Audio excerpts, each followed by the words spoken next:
My parents skipped my graduation for my sister's party. AITA for cutting ties due to their neglect. Hello Reddit, I've been struggling for years with a family dilemma and I need your opinion. Hold on tight, because this is a lengthy and intricate tale. My upbringing was typical of a suburban American family, but with a twist. The golden child has always been my older sister. It was evident from the time of my birth that my parents had a favorite, and it wasn't me. They wanted my sister to be attractive, athletic, and vivacious, and she was all three. She had the ability to enchant everyone, including neighbors and new classmates, giving them the sense that she was the epitome of perfection. Then there was me. I wouldn't describe myself as typical, but in my parents' eyes, I might as well have been invisible in comparison to my sister. I was constantly failing. They prevented me from being who I am because they wanted me to appear and behave like her. I wasn't even allowed the luxury of attempting to find myself at a time when most children are having a hard time. Allow me to illustrate this with a few instances from our everyday life. My sister was always the main character in school plays when we were kids. Our parents would be in the spotlight, beaming with delight, and she would be given the lead part. I recall having a minor speaking role in the school play one year. I was ecstatic because I believed that this would be my opportunity to finally make them proud. However, my sister had a soccer match the night of the concert, so they were running late. They devoted the remainder of the evening to praising my sister's performance in her game, completely missing my contribution. The family pictures came next. We would take a family photo each year to use on our Christmas cards. With our parents' hands on her shoulders, my sister would always be the center of attention. Almost as an afterthought, I would be off to the side. I requested if I might stand in the center for once when I was around 12 years old. It hurt more than words can describe when my mother laughed it off and said, "Oh honey, your sister is taller. It just looks better this way." As the abandoned kid who lived in their sister's shadow, all I wanted as a child was the approval and attention of my parents. My day used to be brightened by the smallest hint of positive feedback from them. I realize that's pathetic, but at the moment, it meant the world to me. It wasn't made any easier by my sister. I was bullied by her, and she was brilliant at it. She would never stop telling me that I would never be able to live up to her standards and that our parents would never love me as much as they loved her. My self-esteem was influenced for years to come by everyday suffering. I have a clear memory of one occasion. I had just won a local writing competition at the age of 14. I was ecstatic, thinking, at last, I've accomplished something significant. My sister interrupted me at dinner to announce that she had been selected as the cheerleading squad's captain. Suddenly, my accomplishment was forgotten. My parents talked about how this would look fantastic on her college applications for the remainder of the evening. My victory in the event was never brought up again. The preference became much more obvious as we got older. Our parents purchased a brand new vehicle for my sister when she obtained her driver's license. 2 years later, when it was my turn, I was informed that if I needed to go someplace, I could borrow the old family minivan. Every time I attempted to bring up the obvious difference in treatment, I was told I was being jealous or overly sensitive. When I graduated from high school, that was the tipping point. I was able to graduate as valedictorian in spite of all the difficulties. I couldn't wait to tell my parents about it because it was the proudest time of my early life.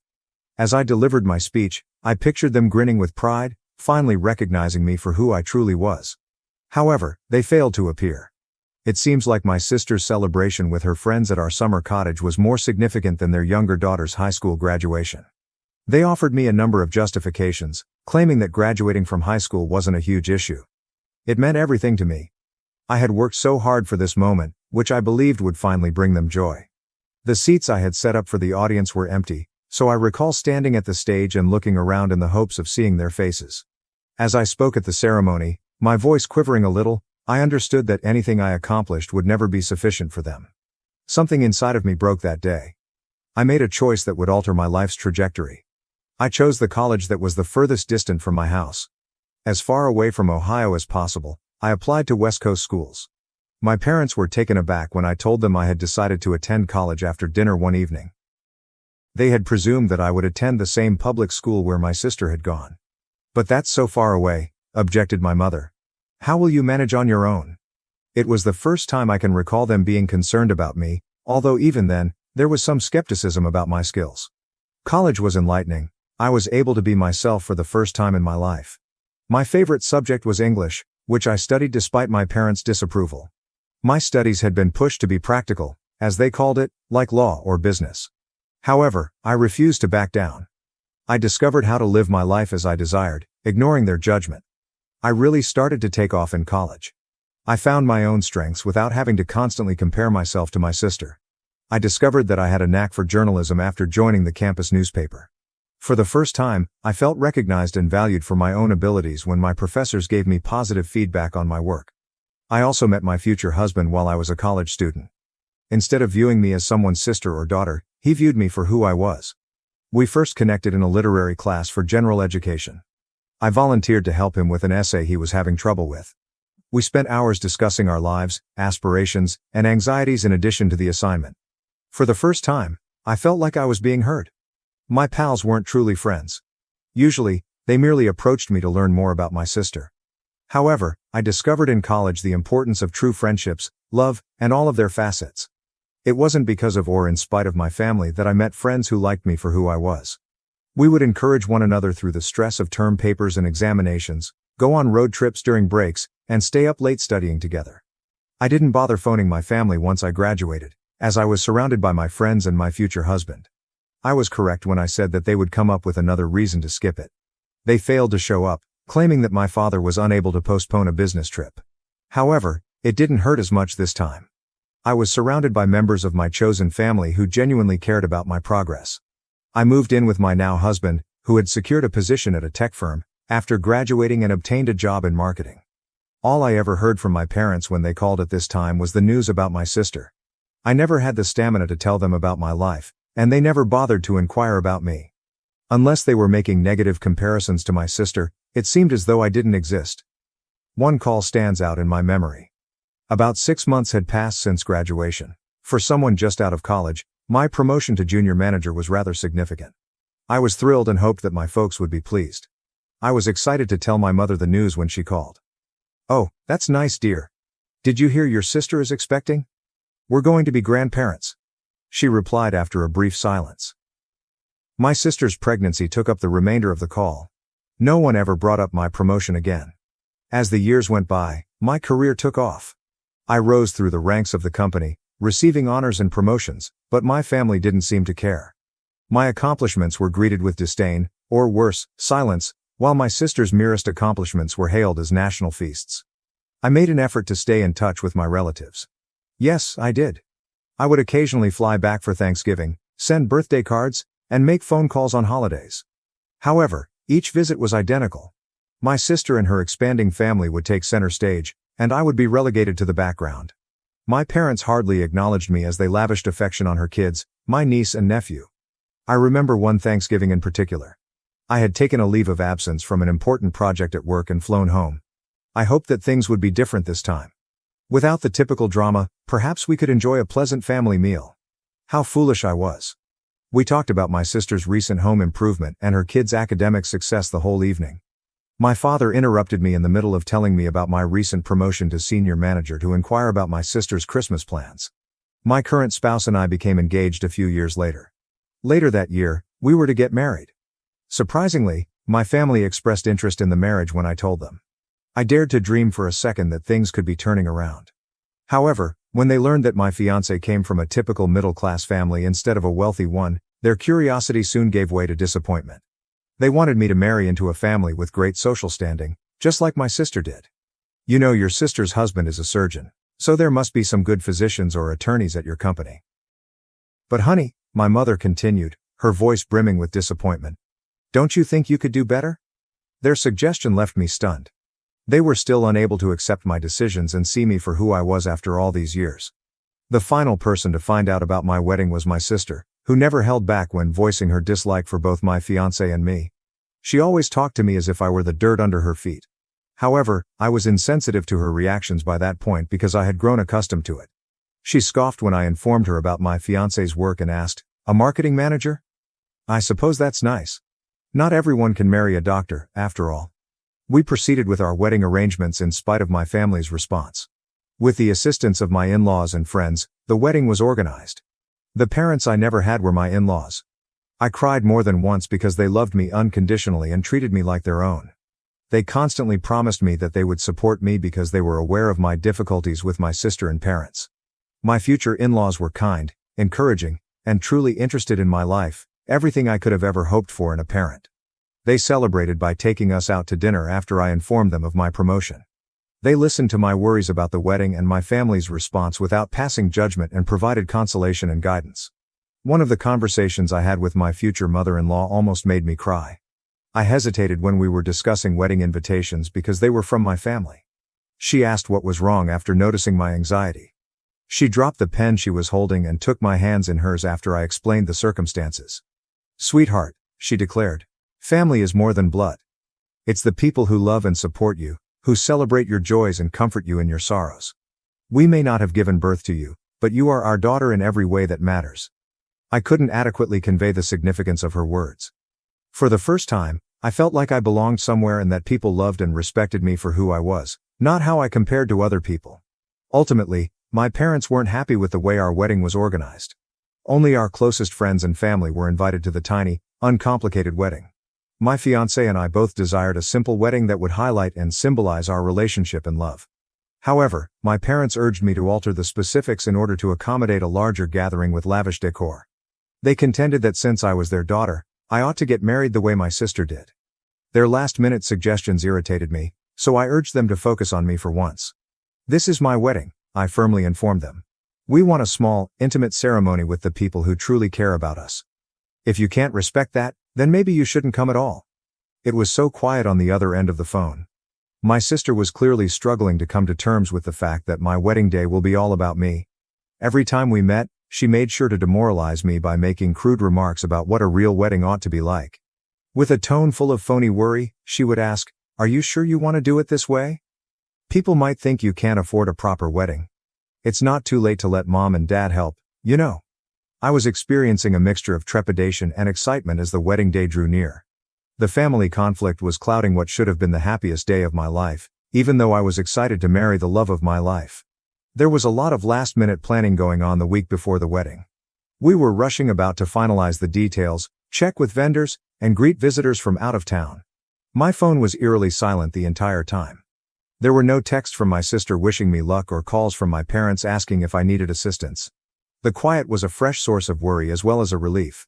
My phone eventually buzzed the night before the wedding, while we were sitting in our apartment surrounded by seating maps and wedding favors. My mother sent me a text.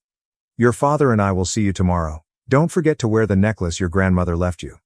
No congrats.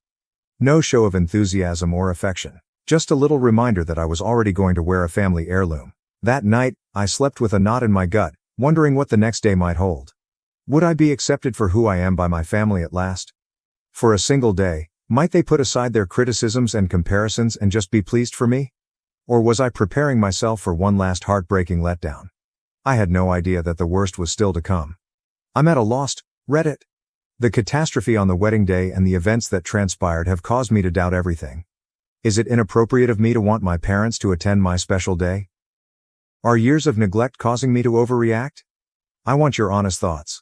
Is it time to break off relations with my family, or should I keep fighting for a relationship? I'll provide an update on the wedding day and its aftermath shortly. I would be very grateful for any guidance or assistance. I feel like I'm at a fork in the road and don't know which way to go. First update. I appreciate all of your support on my last post, Reddit. I've attached the update I promised regarding my wedding day and its events. On the morning of my wedding, I felt both anxious and excited. My mom called as I was getting ready. My heart leaped for any encouraging or loving words. Rather, she struck a devastating blow. "Honey, we won't be able to make it to the wedding. Your sister's child is having his birthday party today, and you know how important family is to us." I was taken aback. Instead of attending their daughter's wedding, my parents were picking a kid's birthday celebration. "Don't be selfish, dear, I'm sure you understand. You don't even have children, so these things might not seem important to you," my mother stated in response to my complaint. I felt numb as I hung up. When my future mother-in-law heard, she reassured me right away. "Remember," she continued, "you have a whole room of people here who love you and are excited to celebrate with you today." At that moment I resolved not to allow the absence of my family spoil my day. It was a lovely ceremony. Nothing else mattered until I saw the joy on my fiancé's face as I walked down the aisle. It meant so much to me that my father-in-law substituted for me during the father-daughter dance. Although there was a lot of love and happiness at the reception, my family's absence was always brought to mind by the vacant chairs where they should have been. My family had left me notes and missed calls when I got up the following morning. In fact, my sister had texted, "Hope you had a nice wedding. Sorry we couldn't make it, but the party was a blast." The final straw was that. I dialed them, my voice trembling with determination and rage. I said, "I'm done," to them. "You've shown me where I stand in this family, and I'm done accepting it. From now on, you're no longer part of my life." I hung up and banned their numbers in spite of their protests. It was the most liberating thing I've ever done, but it was also one of the hardest. The next weeks have been difficult. In addition to feelings of relief, there are times of uncertainty and sorrow. The support from my husband and in-laws has been tremendous. In order to overcome years of emotional neglect, I have begun treatment. My marriage and our future together are my main priorities, one that isn't hampered by my family's rejection for the first time. Again, I want to thank Reddit for your support. I was able to defend myself because of it. I'm focusing on getting better and moving on for the time being, but I'll keep you updated if anything noteworthy occurs. Am I mistaken for severing my familial ties? Even though I no longer believe so, I would still value your opinions as I move forward in this new phase of my life. Second update. Reddit, I haven't posted in a month, and my family situation has gotten worse. This is what took place. My parents arrived at our flat without warning a week after I last posted. They demanded to know why I had severed ties with them. I carefully described how their absence at my wedding and years of neglect had caused me much pain. "We've always loved you," my mom insisted. "Everything we did was because we wanted the best for you."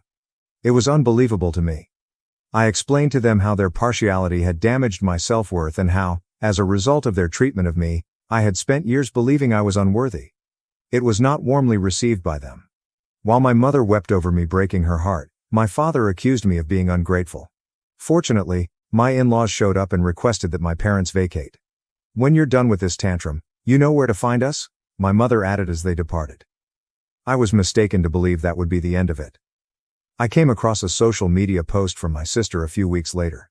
"Finally got my dream bike. Thanks, Mom and Dad," was the caption for a picture of her holding my old motorcycle. I was taken aback. I purchased that bike on my own after graduating from high school. I intended to bring it to my new residence following the wedding, therefore I had left it at my parents' house. My sister confirmed that our parents had given her the bike when I called her.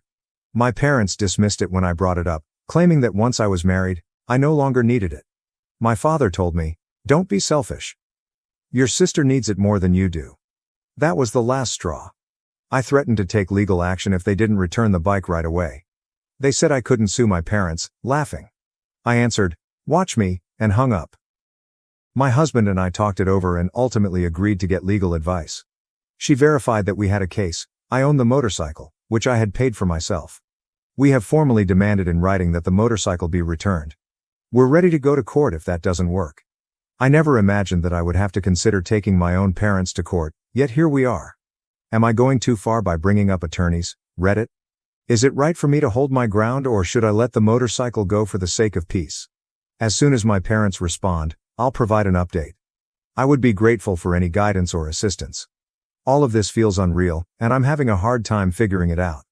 I appreciate your support, everyone. You don't realize how much it matters. Third update. Hello Reddit, I'm back to provide the resolution to this family drama, which has been going on for approximately 3 months. I want to thank each and every one of you for your unwavering support during this challenging road. A lot has transpired. Let us start by discussing the motorcycle's legal status. My parents originally disregarded the formal letter we wrote requesting its back. They appeared to believe that we were threatening to file a lawsuit. My father finally answered the phone when our lawyer called to follow up, but he only did so to deny our accusations and threatened to disown me if we went any further. We made the decision to bring a civil lawsuit. Although it was a difficult choice, we believed that we had to defend our position. It was a weird day when we learned that the lawsuit had been filed.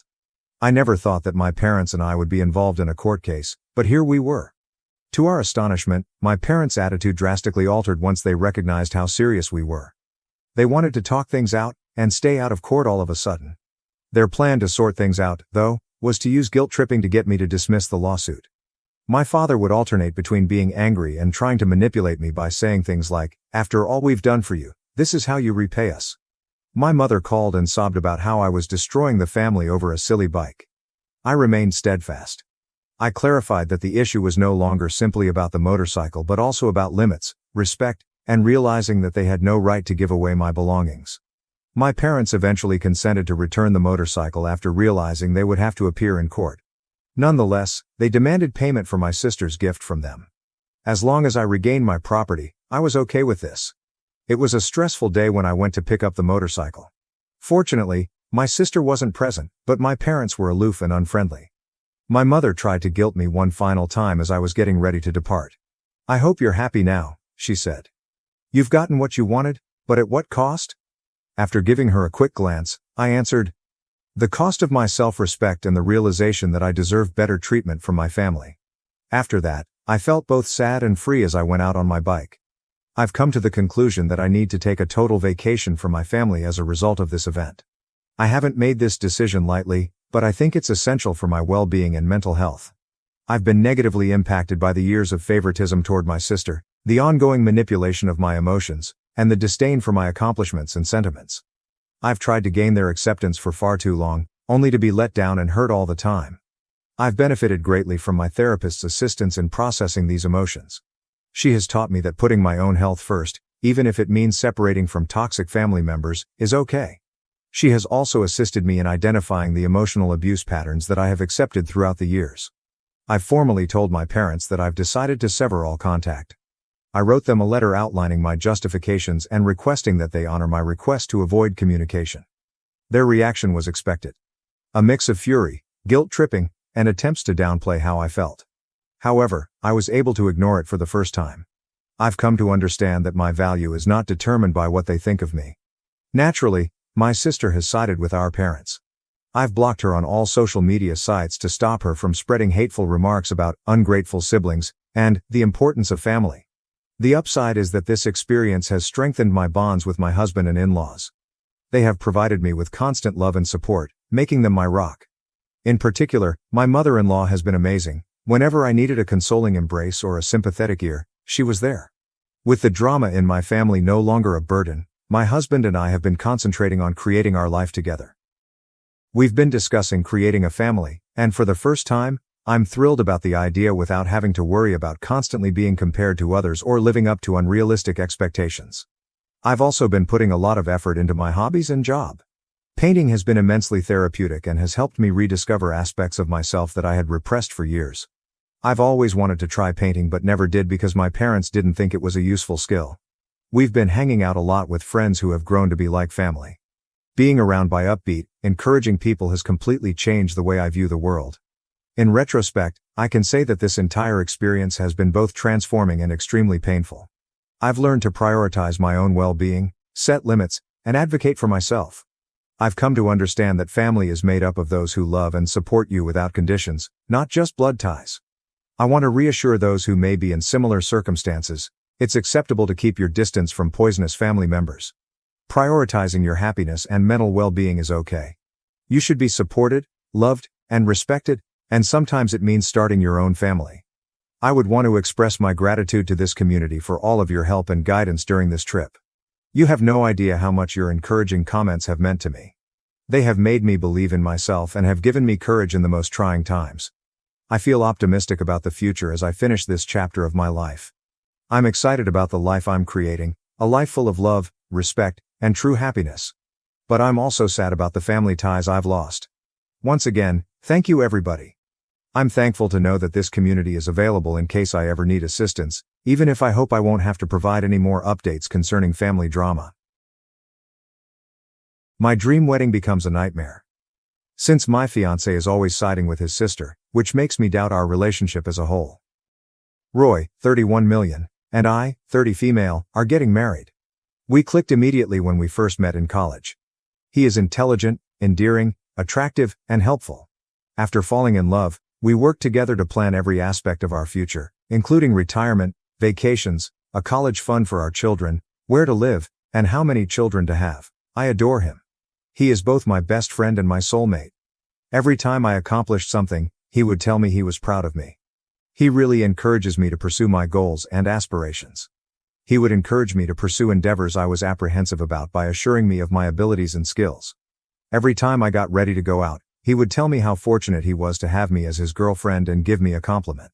Roy's older sister, Kim, 33F, was 10 years old when his father died when he was just 8. Yummy, 55F, his mother, never got married again. She is a very kind woman.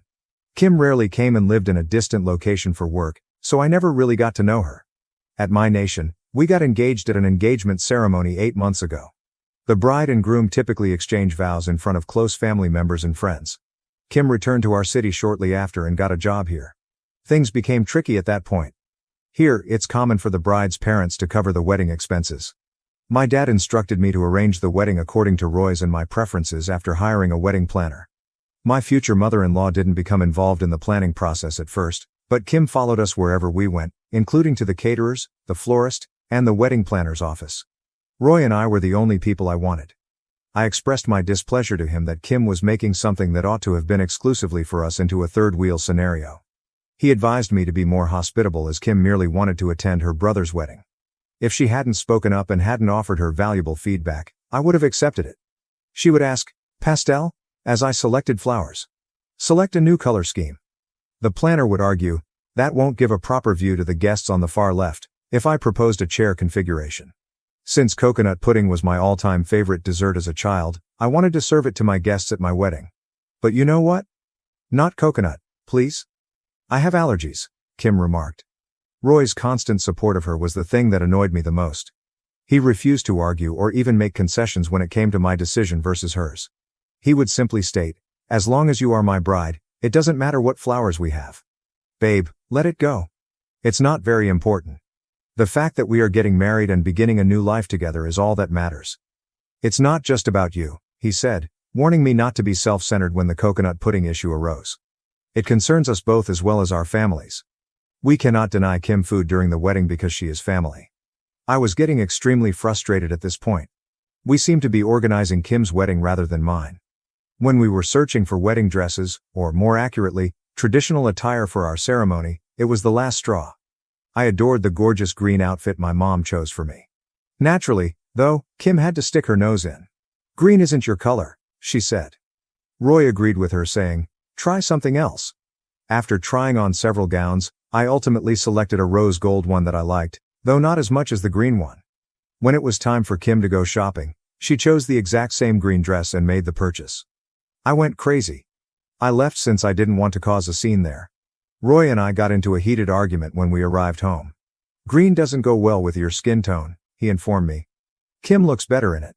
"Quit being such a baby. You had already chosen your dress when Kim chose that one." I was shocked to hear it.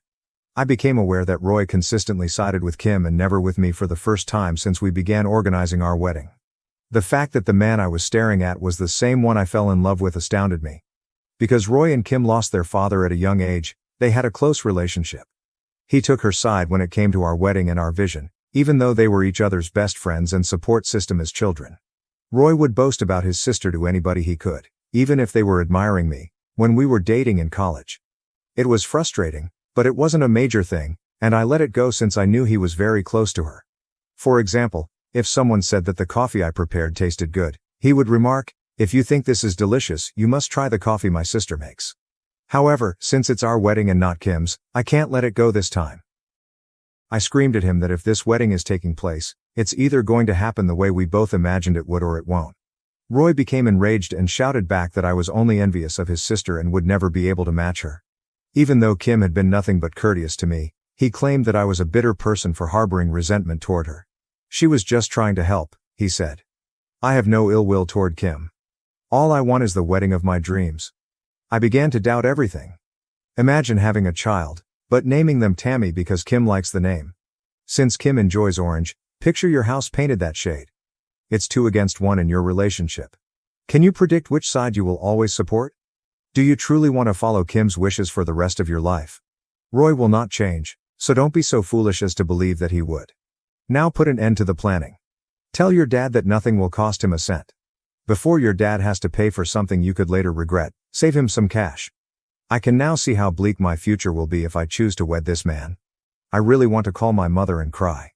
I simply want to give my parents a hug and let them know that I was blinded by love and that they were correct about him. I'll have to wait though. I cannot allow them to witness my state of misery. I must gather my thoughts and prepare myself to deal with this circumstance. I've already given the wedding planner a call and requested that she stop making any more vendor payments. Update 1. I'm eating coconut pudding at home with my sister, parents, and closest pals. To piece together the events, we spoke for a while. I neglected to add Maya, 34F, my sister. She works overseas and returned home a week ago to spend time with me and assist me with the wedding that was then approaching. Due to jet lag, Maya stayed at home on the day of the wedding dress shopping. My mom, 2 of my aunts, 4 cousins, 3 uncles, Roy, Kim, Yummy, the future mother-in-law, 2 of Roy's aunties, and 2 uncles made up the group of 18 individuals that went shopping together. Roy followed me back to his house after I became irate and fled, where we got into a fight. My mom finally lost her composure at the supermarket. She called Kim derogatory names and shouted at her. Team bride and team groom got into a heated argument after Kim replied by calling me some derogatory insults. Everyone was hauled out of the store after Yummy attempted to calm them down by calling the police. Kim vanished following the commotion. At this point, I got into an argument with Roy and made the decision to remain at my friend's place. Kim wasn't at any friends or family members' homes, and she wasn't picking up her phone. Concerned for her safety, Roy and Yummy looked everywhere for her. The following morning, they finally located her at the home of a distant relative. When Yummy called, I didn't pick up. I experienced a full-blown panic episode at the hospital. My pulse began to race, I began to hyperventilate, and I kept fainting. Before I passed out, I recall feeling a needle pierce my arm. I spent a whole day unconscious. I don't recall anything, but my companions said that I was awake at one time and acting inebriated. I was in bed when I woke up at my parents' place. No one talked to me about what had happened or asked me any questions. When I woke up, my mother asked if I wanted coffee and gave me a nice grin. And you know what? On any given day, Mom's coffee is superior to Kim's. I talked to Maya about her life overseas. I got some ice cream and other nibbles from my dad. Delaying thoughts of the wedding and the consequences till a later date felt fantastic. Maya gave me a hug while I slept that night. I recall tears streaming down my cheeks and a warm heart. Everything will be okay, she insisted. Believe in God. It's acceptable to cry and express your emotions. I received a call from Roy the following morning. I took it up. I told him I was at home when he asked where I was, and he said he wanted to meet at his house so we could sit down and work out our issues. I consented, believing that closing this chapter of my life permanently would be the only way for me to move on. My mom, Maya, and I were driven to Roy's house by my dad. There were Roy, Kim, Yummy, his mother, and his uncle, Yummy's brother. Although it's absurd, I believed Roy had acknowledged his errors and would offer an apology. I was mistaken, boy. Roy began shouting at me for creating a commotion at the wedding dress store as soon as we were seated. He continued by talking about how Kim vanished, how angry she was over my mom's remarks to her, and how she might have hurt herself. He went on to say that he and his mother had to spend the entire night driving around the city in search of Kim, and he accused me of being cold-hearted for not returning Yummy's calls. Calmly, I asked him where I had been that evening. I hadn't picked up my phone, just like Kim. Our argument made me angry. Did he ever think about my welfare before? He remained silent for a few seconds before attempting to speak, but his rambling sentences were incoherent. Now I know who is more important to you, and it's definitely not me, I informed him. His uncle stepped in and said to my dad, "Kids these days fight over the smallest things. You can definitely teach your daughter that married life isn't like the movies and that sacrifices are necessary." In a strong response, my father said, "My daughter is the only one who can determine if a problem is little or major. Let her talk to her partner." "I know I am the side chick and your sister is the main chick," I added, turning to face Roy. Being her own husband's side chick would not be acceptable to anyone with any kind of self-respect. Your sister has arranged a wonderful wedding, and you are welcome to marry her. When I watched Roy's face flush, he slapped me across the face so forcefully that my nose and inner cheek began to bleed before I could react. My dad put him in a chokehold, struck him in the face, then continued to punch him in the stomach. Roy's uncle, Yumi, and my mother attempted to keep them apart. While tending to my bleeding nose, Maya gave me a firm hug. Meanwhile, Kim screamed like a banshee and accused me of something I can't even remember. Maya grabbed Kim's hand and gave her a backhand as she strode at me, threatening to strike me. Kim screamed as if she were being skinned alive and collapsed to the ground. At this point, neighbors entered and divided the group. A few minutes later, the ambulance and police showed up. Roy's face was bluish, and he was bleeding from his mouth. He was taken away by ambulance. In another ambulance, I was taken. Both families were sitting in the police station when I was transported there after receiving treatment. Roy wasn't present. Yummy came over to me, said she was sorry, and wished me success going forward. After hearing my account, the police asked if I wanted to file charges against Roy. Yes, I replied. They told me that Roy might file charges against my dad since he had a broken rib and a knocked-out tooth. We were all let to return home by midnight. My pals and I enjoyed brunch together this morning. We spoke a lot and came to the conclusion that I should begin treatment and perhaps take some medication for my mental health.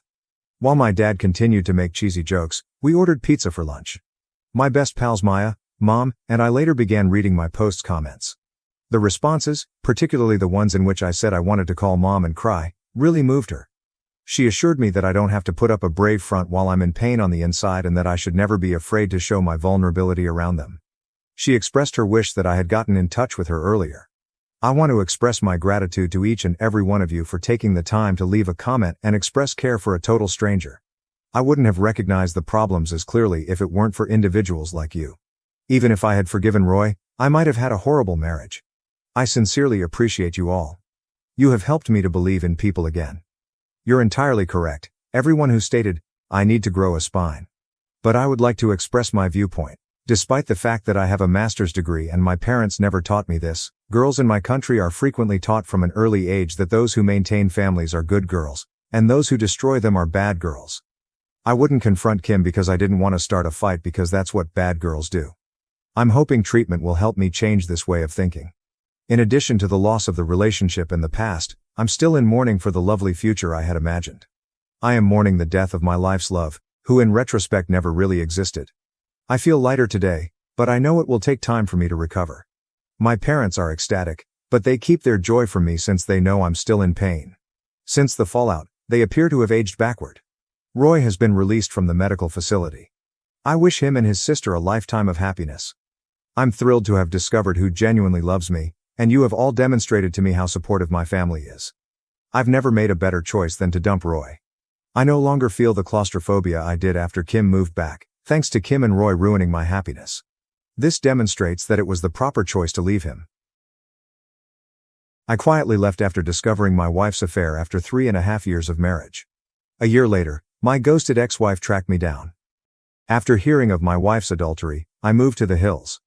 I'm not sure why I'm writing this, but perhaps it will be helpful to someone now that the incident is over and I've moved on. After 3.5 years of marriage, I learned of my wife's affair in February 2018. I worked a contract job that occasionally required a lot of travel but also permitted me to work from home when I returned. As a director of a technical sales company, my wife held a very lucrative position. Although things had become a little strained due to her working longer and longer hours and me traveling for work, we still had what I would call a fairly excellent marriage. Background: 5 years ago, at a cookout hosted by a mutual acquaintance, I met my wife, who is now my ex. We immediately clicked after we started talking. To be honest, I felt that being with a woman who was so attractive and articulate was a huge advantage. My rough around the edges demeanor somehow appealed to her. After a few weeks of dating, we found ourselves smitten with one another. When we would meet at each other's apartments, the clothes simply flew off. After 18 months of dating, we eventually got married and moved into a large apartment while saving for a down payment on a home. Things began to change after the first 3 years of marriage. Even though I still had feelings for her, I noticed that she would argue over little matters. When I mentioned all the late hours and the increasingly regular work outings, she would grow irate. Since she had been moving up the corporate ladder, she would claim that it was a necessary component of paying the dues. At least that was her justification. She informed me that since I was also away for weeks at a time, I had no right to challenge her. In reality, I had only been taking vacations for 3 or 4 days every 5 weeks or so I assured her that I could definitely manage cutting back on my travel time. There was never a conclusion to these highly circular arguments. Looking back, I realized that I was unaware that my wife was having an affair. Aside from our declining sexual life and her persistently late work hours, I would never have suspected anything. I simply assumed that she was exhausted from her job. But being rejected so often when I tried to start a sexual relationship had taken a toll on my ego. Although she had a work mobile phone and might have been using it, I didn't witness the covert texting that I had read about in other articles. She used our spare bedroom as a home office and spent a lot of time there. Around September 2017, Kathy began returning home from work and spending the evening at a work engagement instead. This increased from 1 night per week to over 3 nights each week. Although I'm not naturally envious, she would undoubtedly be observed by others, and I'm aware that she would need to repel some of the males at her workplace. Despite working with more male CEOs than female ones, she gave off the impression that she was primarily engaged in her job. The first time I suspected she was cheating was a month prior to D-Day. Before returning home, she had made a brief stop at the supermarket. I was asked to assist her with the grocery shopping. Something pink was glinting from just beneath the front passenger seat of her automobile as I was retrieving a few items from the rear seat. It was a bra that belonged to my wife. She preferred ones from a certain clothing store, so I knew it was hers. Looking back, I can see the bra was a warning sign. She always removes her bra first, from under her clothes, when she's feeling very lustful. I'm not sure why, but when I watched this, I felt sick to my stomach right away. I couldn't understand why her bra was beneath the seat. I didn't say anything more.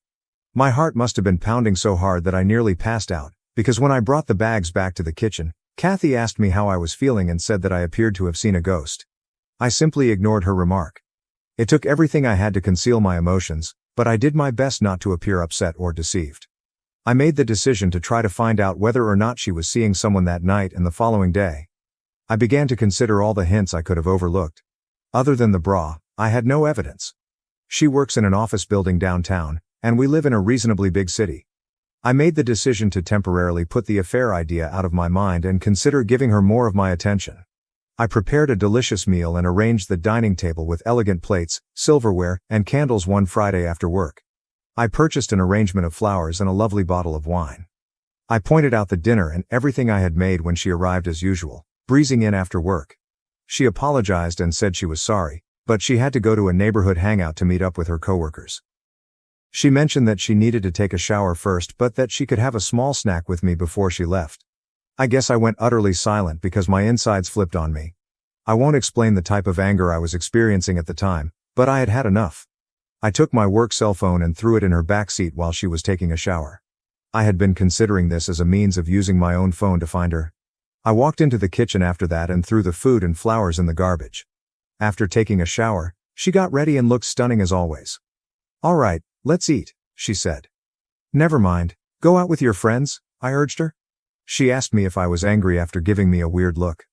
"I'm sad that you never want to do anything with me," I said. She got upset and sarcastically remarked on my short fuse while telling me to stop acting like a kid.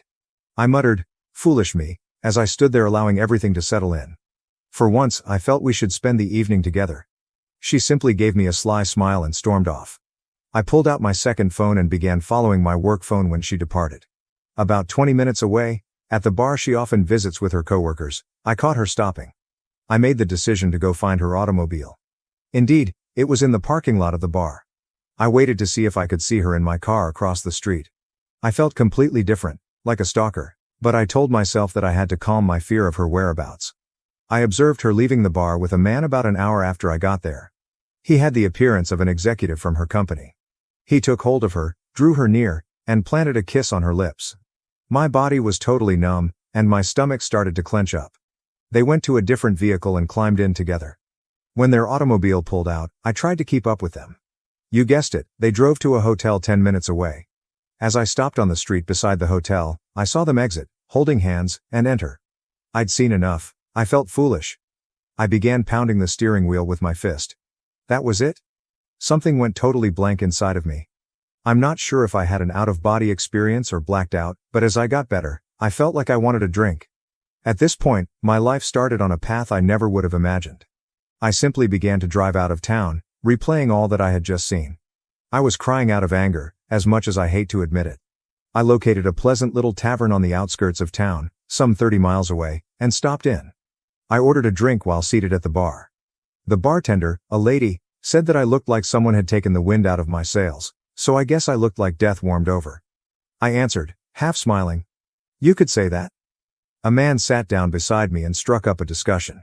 Even though I didn't feel like talking, there was something about this guy that put me at ease. We struck up a conversation, and eventually my wife's infidelity came up. I told her that all I wanted to do was get away from her and forget about her. "You're not alone, buddy," he replied, giving me a back pat after giving me a quick glance. I experienced that a few years ago. I think there's a reason why these things occur. Your life can now take a positive or negative turn, I assure you. At this point, everything is totally up to you. His remarks, for some reason, jolted me out of my gloom. Even though I was aware of my pain, I've always been able to see things rationally, and he was absolutely correct. We identified ourselves. Ray was his name. I really liked his salt-of-the-earth vibe, even though he was more of a country guy. "When are you going to move out?" he inquired. I suppose I never thought to look that far ahead. I had a fight-or-flight response going on, and I knew I didn't want to be around this woman any longer. "I have an idea and I feel very sympathetic to your situation," Ray added. "When the time comes, I have a mobile trailer on my land in case you feel the need to go. It might require some work and isn't very good. Why don't you visit and see if you could imagine yourself briefly residing in anything like that? I'll give you a terrific bargain on it, at least. You could even park it on a lovely piece of property I own. I would appreciate it if you could watch it for me. It could be beneficial to escape your predicament, just a thought." I took a moment to comprehend his concept. "Hell, honey, if I could have escaped my crazy ex-husband years ago, I would have jumped at the chance to go live in his trailer or anything just to get my head on straight," added the bartender, who had been listening in on the chat. Perhaps this was just what I needed, but I felt as though I had wandered into the twilight zone. "Yes, I'll think about it and maybe check it out," I said to Ray. After a while, we split up and agreed to get together at his house in a few days. I began to feel as though I had some perspective and an opportunity to escape what I thought was a terrible heartache combined with a nightmare. I knew one thing for sure: I would never, ever want to spend time with my wife again. I find cheating to be so disgusting, and it has always been the one thing I thought I would never put up with. I sat on the couch when I arrived home that evening after Kathy. Kathy asked me where I had been when she came out. "Where have you been?" I questioned, turning to face her. "You know I went to grab drinks," she said. I directly inquired, "Are you having an affair?" She appeared surprised, but she soon collected herself and responded, "No, why would you ask me that?" I informed her that I had heard she might be seeing someone at work. "Who told you that?" she said. "Someone I know," I said, but I kept the name a secret. After saying, "You're being ridiculous," she accused me of being intoxicated and insane and inquired about my whereabouts. "We're going to a bar to enjoy some drinks with our friends," I remarked. Despite her obvious desire to ask more questions, she returned to our bedroom and went to bed. Now that I had proof that she had been deceiving me for months, I made the decision to sleep on the sofa. I couldn't sleep at all because I kept seeing her in bed with this guy. I felt sorry for myself, disgusted, and hurt. But then I thought about Ray's trailer. The thought of it cheered me up, and it was almost like a revelation. Something must be wrong with me since the fight-or-flight response automatically activated amid the pain I was experiencing, and I preferred the flight response. We didn't talk much the following morning and carried on with the weekend as if nothing had occurred. I scheduled a meeting with Ray a few days later. I noticed that Ray had a lovely ranch when I got there, and the trailer was actually quite nice, about 26 feet long and fully furnished. It brought back memories of a fun spring break trip I took with pals while I was in college. Ray accepted the money I offered him for the trailer. To be honest, I almost took it from him. I drove over to see his ranch property after he gave me directions. There were hiking and biking paths close by, and the area was lovely, with lots of trees and scrub vegetation. Ray had a little cabin on a hilltop overlooking the property, with electricity and water accessible for the trailer, and it was close to the foothills of some mountains. Ray promised to set up the trailer for me and pull it to the location. I tried to get Kathy to come clean over the course of the following few weeks, but all I got was gaslighting. I even bluntly warned her that there would be no turning back if I discovered she was cheating. As a result, she became even more engrossed in her affair fog, and began to lash out at me with denials. I nearly laughed at how awful the denial was. I scolded myself for not capturing pictures of the two of them, and I had no tangible evidence that she had cheated. I decided that I wanted to leave this marriage after going through this emotional anguish. Instead of communicating my feelings to Kathy, I simply began planning. While she was at work, I started quietly removing my possessions from the apartment and transferring them to the trailer. At least I felt like I was doing something about it. I saw a difference in Kathy during this period. Although she had been behaving more politely toward me, I believed it was too little, too late. I felt I needed a break too, so she kept going on company outings, after work. One night, I got ready too, just as she was leaving. After glancing at me, she inquired about my destination. All I said was, "Meeting up with some friends." "You wouldn't enjoy all the shop talk, and you don't know them?" I interrupted her as she began to ask more questions. She used to say precisely this to me whenever I asked if I might accompany her on office excursions. "All right, have a good time," she added, with a somewhat offended expression. "I definitely will," I replied. I began making new acquaintances while working on the trailer and hanging out with Ray at the bar. I felt better after spending time with Ray's wonderful family and friends. I also made the decision to cut back on my drinking because I didn't want to form any unhealthy habits. I knew better than to drown myself in sympathy, Even though it would have been so simple. At this point, Kathy informed me that the next week she would be traveling for work. She stated the executive team and a few department heads were going when I inquired who was going. "I hope you have a great time with your boyfriend," I added, glancing at her. I immediately regretted saying that because it sparked a furious argument. Although, as Ray had informed me, it didn't really matter, I now regret not knowing more about her affair partner, AP. "It doesn't matter who the other guy is," Ray replied. "The fact that she chose to leave you is all that matters. She destroyed the marriage. Whether she admits it or not, brother, facts are facts. Ray ought to write a book for the betrayed. Damn it. I had the ideal opportunity to move out entirely during Kathy's work vacation. When she was gone, I collected everything valuable that was mine, including clothes, laptops, and equipment. I didn't take any shared goods or furniture. I left a note before I left. It was a lengthy explanation at first, but I chose to make it brief. I wrote, I hope it was worth it on a piece of paper. On top of the note on the kitchen table, I set my wedding ring.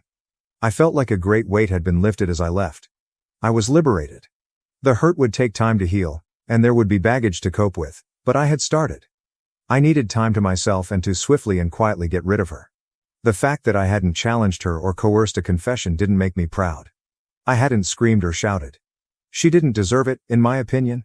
She disregarded everything we owned, including our plans for the future, our aspirations for a home and a family, and now it was all gone. There was no turning back. I owed her absolutely nothing. She could handle the consequences. I hadn't planned anything or called a lawyer. I just wanted a new beginning and some clarity. The air from the mountains was just what I needed when I got inside my trailer. I resumed running the next week, and it was wonderful to be alive. Kathy texted things like, "We just landed," "We're having a team dinner," and so on while she was away. "Where are you?" was the question in a few mails. "Why haven't you gotten back to me?" I didn't answer. My phone exploded with calls and texts when she got home. She kept trying to get in touch with me, but I ignored her. Her mother also tried to phone me after the first day, but I didn't pick up. She didn't try to engage my father because we aren't close and he is the only member of my family that I still have. Her messages grew more urgent after she was ignored for a week. "What is this?" was one of the texts she sent. "We must speak. I'm not sure what you believe you know, but nothing is happening. There isn't an affair going on."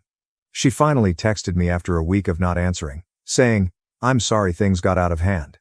It didn't matter that I was involved with someone at work. You were absent a lot while I was preoccupied with my work. I simply made an error.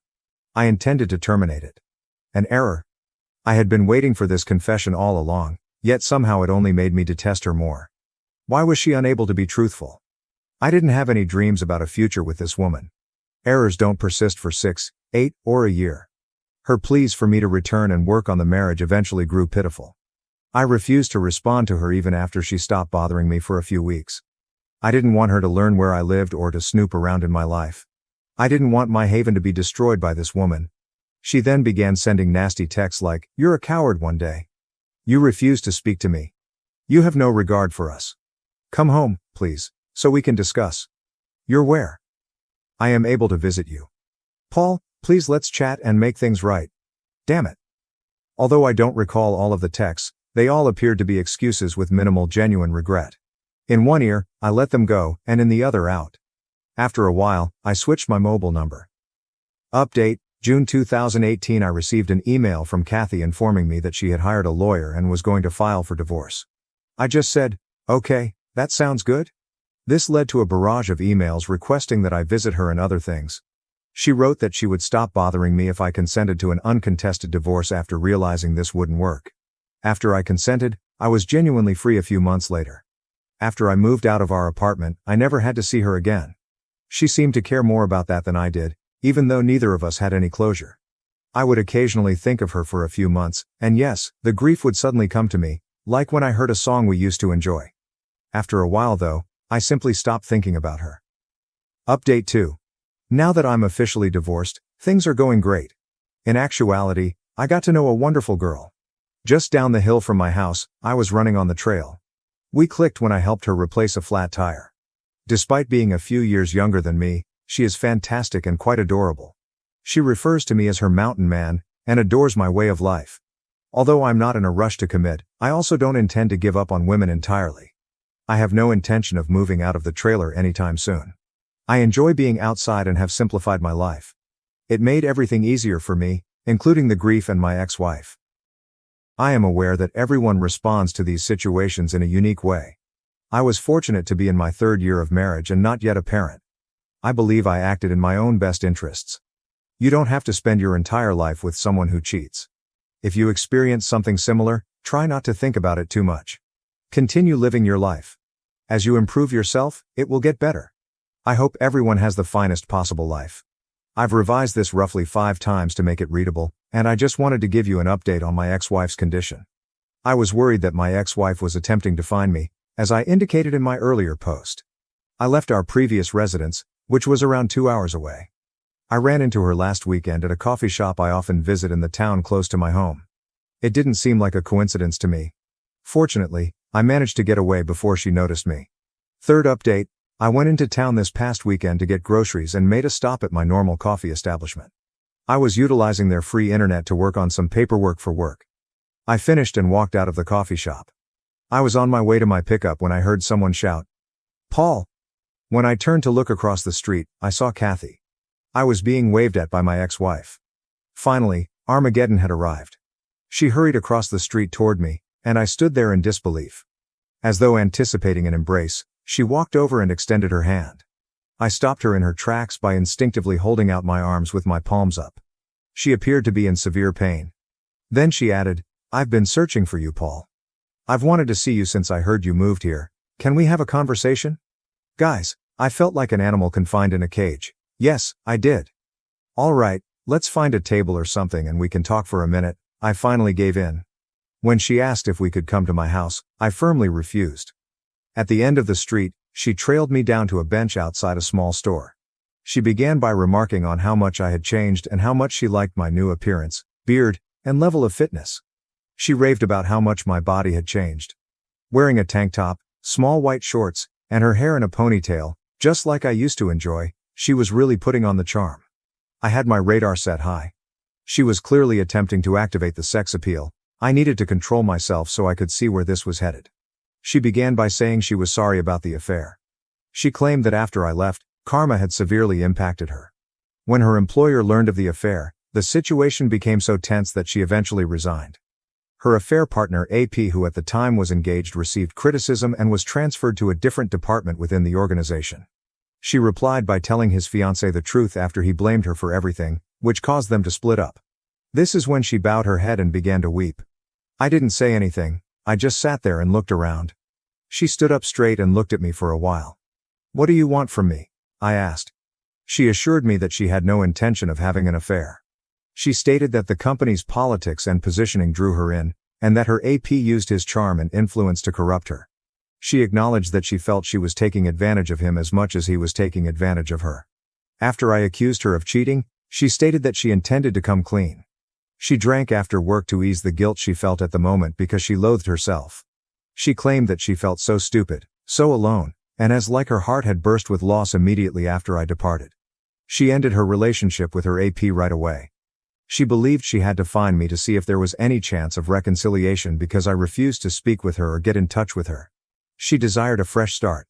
She hoped we could start afresh even though she knew we were divorced. I simply gazed at her. I then gave it to her. "You have no right to come out here and undo all the harm you have done. Do you think I'll overlook everything you did to destroy our union? As I previously stated, we were done if you cheated. Forgiveness does not exist. This relationship will not be restarted. You murdered it. As soon as you left me, you ruined everything we had. How foolish do you believe me to be? One evening, I watched you enter a hotel with him. Were you aware of that?" I became aware that people were beginning to notice that my voice had been getting louder.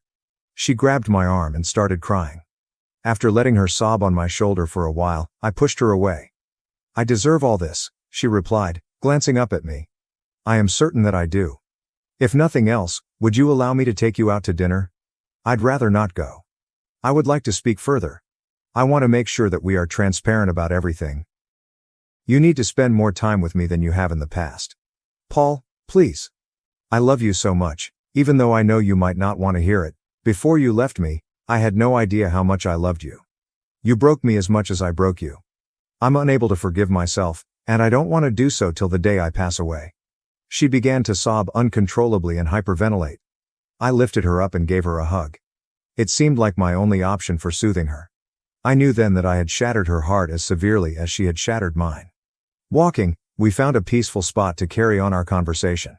I said, "How did you find me?" when she had calmed down.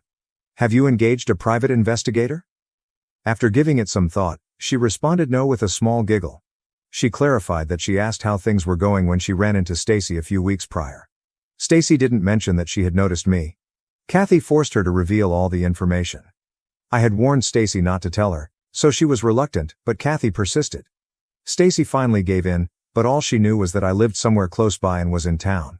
On her days off, she began to come here to check on me. I kind of laughed when she said that, thinking, damn, Stacy can't keep her trap shut. She blushed. We ultimately decided to have dinner at a charming little spot with a patio. I made sure we didn't drink anything since I wasn't going to give her a reason to be kind to me or say she wasn't so inebriated that she couldn't drive back. In fact, we had a good conversation. I then escorted her to her vehicle. She insisted that she hadn't dated anyone else since I left and vowed fervently that I was the only person she wanted, so she pushed me hard to stay longer. "No, it's still way too early for me to go down that road," I informed her. She pleaded with me to come back, but I didn't say yes. After giving her my new email address, I didn't say anything more. My response to her request for my phone number was, "You'll just blow it up with texts and calls." She wept over it, but in the end, she agreed with my choice. She promised to send me an email with information on returning to town the following weekend before she left. I asked her directly, "Would you have forgiven me if I had been the one cheating?" before she got into her car. "Yes, in time, but only if we saw a marriage counselor and worked through the healing process with lots of talking, maybe even a binding agreement," she responded after pausing to reflect. "All right, maybe I could do that. In 5 or 10 years, I answered. "I would wait if that's what it would take," she replied. She then took both of my hands in hers, looked me in the eye and said, "God damn it, Paul, I will always love you and will do anything to prove it." This statement truly caught me off guard. Her remarks continued to upset me even after she left. She had spoken those words so firmly. However, I was still unable to envision us reuniting. Even though I felt better about the incident, I was unable to perceive her as a friend at this time. Perhaps a friend, but even that was a mystery. I returned home, enjoyed a long run, had some beer, and thought about how far I had come. Could someone please assure me that she wouldn't destroy the tranquility I had created for myself? I had no idea. I had the luxury of time to sort through it and get perspective, but it was all still too vivid in my mind. Last update. Most likely, this will be my final update. When I first uploaded my story to Reddit, the moderators kept taking it down. In summary, I ghosted my ex-wife for more than a year before she discovered me. She wanted to make amends and start over with us. You will be deeply disappointed if you thought I would be the typical beta blue pill fool and forgive her. She expressed her love and regret for the affair in a lengthy email she sent me last week. She offered to come out and stay with me for the weekend once more. My answer? I silenced her. I informed her that I had no plans to make amends with her. I'm totally happy living alone, taking advantage of my secluded position, and keeping things simple. At 32, I'm not in a rush to make changes.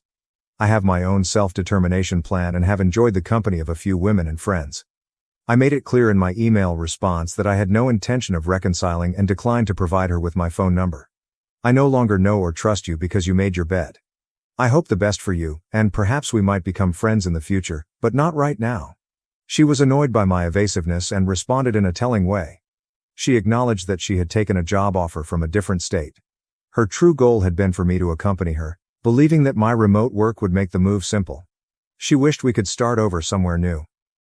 She wanted to visit me in person to attempt to persuade me because she was running out of time before moving.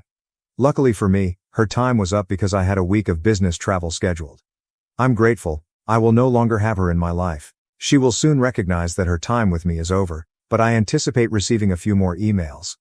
She'll need to find someone else, and she might even cheat on them. To anyone reading this, make the most of your life. Let go of the past and give yourself the strength to go on. To all of you, good luck.